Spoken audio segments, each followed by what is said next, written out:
এই পরিকল্পনা থেকেই কৃষক বন্ধু প্রকল্পের উদ্ভব। এবং এই কৃষক বন্ধু প্রকল্পে আপনারা জানেন ম্যাক্সিমাম 1 একর জমির জন্য 5,000 টাকা করে বছরে দুটো কিস্তি হলে 10,000 টাকা দেওয়া হয়।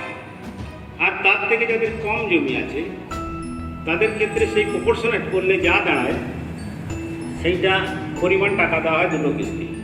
এবারে কমতে কমতে যত কমই জমি থাকুক না কেন 2,000 টাকার নিচে দেওয়া হয় না। তাহলে 4,000 টাকা কিন্তু সারা বছরে যত কম জমি 1 শতক জমি যদি থাকে সে কিন্তু 2,000 টাকা 4,000 টাকা পাবে না।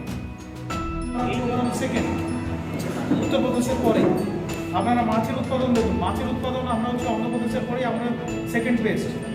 আপনারা দেখুন তৈলবীজের উৎপাদন ওভারঅল যা 100 কেজি তৈলবীজের আমাদের 10 কেজি তৈলবীজ আমাদের এখান থেকে উৎপাদন হয় পশ্চিমবঙ্গ থেকে।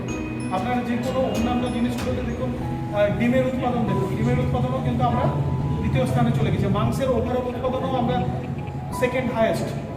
এবং আবার যদি ছাগলের মাংস যদি দেখেন সেখানে আবার একদম ফার্স্ট পজিশন। তাহলে দেখা যাচ্ছে যে কোনো আপনারা ফসল দেখুন, মাছ দেখুন, মৎস্য উৎপাদনে অন্ধ্রপ্রদেশের পরে আমরা সেকেন্ড হায়েস্ট। তাহলে প্রত্যেকটা উৎপাদনের দিক থেকে আমরা শীর্ষস্থানে চলে যাচ্ছি। কিন্তু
এখানে দেখলাম আসলে একটা খুব সুন্দর একটি প্রজেক্ট, প্রায় 2 একরের উপরে জায়গার উপরে এই মান্ডিটা করা, যেখানে প্রত্যেকটি বিল্ডিংয়ে 62টা করে 22টা করে ঘর আছে। তারপরেও দেখছি প্রত্যেকটি ঘর বন্ধ, কারণ এখানে কোনো ব্যবসায়ী ইচ্ছুক নয় যে তারা তাদের সবজি এনে এখান থেকে ব্যবসা করবে।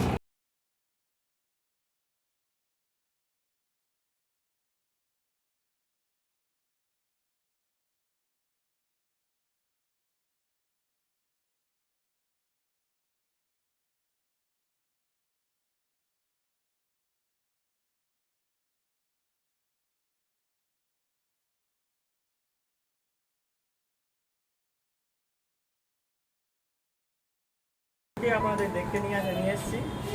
দ্বিতীয়ত সুবল বাংলা স্টলে চলছে। সুবল বাংলার স্টলে চাষিদের যে উৎপাদিত ফসল, এই সুবল বাংলা স্টলে সরাসরি